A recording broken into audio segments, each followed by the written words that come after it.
وإياك نستعين اهدنا الصراط المستقيم صراط الذين أنعمت عليهم غير المغضوب عليهم ولا الضالين.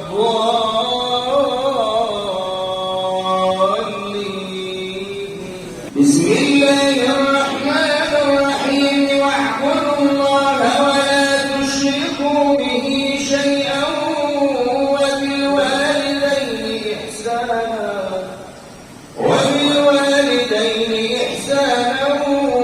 وبذي القربى واليتامى والمساكين والجار ذي القربى والجار الجنب والصاحب بالجنب وابن السبيل وما ملكت أيمانكم إن الله لا يحب من كان مختالا فخورا.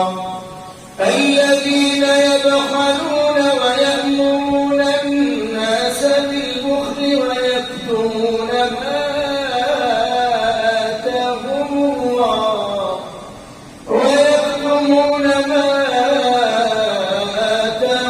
الله من فضله وأعتدنا للكافرين عذابا مهينا.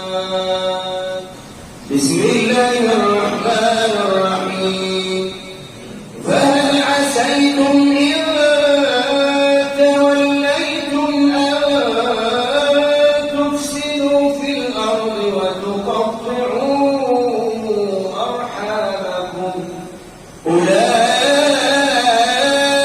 الذين